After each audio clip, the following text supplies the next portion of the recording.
Good afternoon, everyone.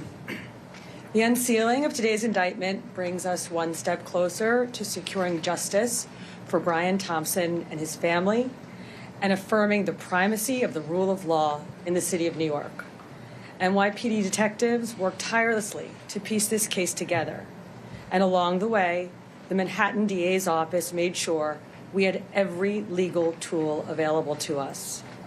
Whether quickly providing subpoenas to assist with our evidence collection, or traveling with us to Altoona, Pennsylvania last week after the apprehension, our partnership made this a successful investigation.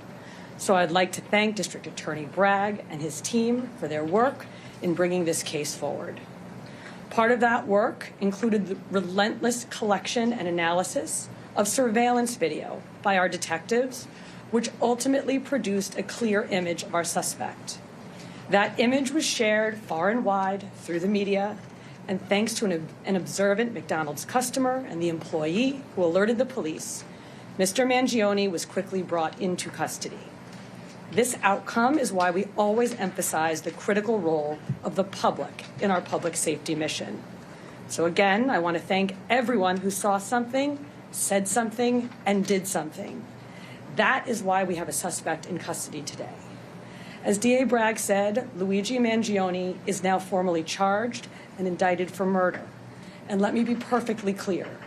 In the nearly 2 weeks since Mr. Thompson's killing, we have seen a shocking and appalling celebration of cold-blooded murder. Social media has erupted with praise for this cowardly attack. People ghoulishly plastered posters threatening the other CEOs, with an X over Mr. Thompson's picture, as though he was some sort of a sick trophy. And yesterday,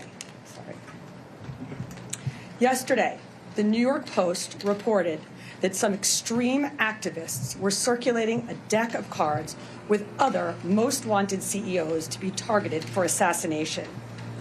These are the threats of a lawless, violent mob who would trade in their own vigilantism for the rule of law that protects us all. Let me say this plainly. There is no heroism in what Mangione did. This was a senseless act of violence. It was a cold and calculated crime that stole a life and put New Yorkers at risk. We don't celebrate murders, and we don't lionize the killing of anyone. And any attempt to rationalize this is vile, reckless, and offensive to our deeply held principles of justice. Now, as we await the extradition process in Pennsylvania to complete, we continue our public safety work here at home. That includes our focus on the growing threat of ghost guns, one of which was used in this attack. The NYPD remains committed to tracking down and removing these untraceable weapons from our streets. And we will do that work hand in hand with District Attorney Bragg here in Manhattan and in every other borough to ensure that those who possess, distribute, and use these weapons are held fully accountable. Finally, I want to again thank every member of the NYPD, uniform and civilian, working on this case, led, of course, by our great Chief Kenny, whether in Midtown North Squad, Homicide, Crime Scene Unit, Intelligence Bureau, and everywhere else. All of you contributed to today's indictment, and you've brought the Thompson family one step closer to justice in this case. Thank you.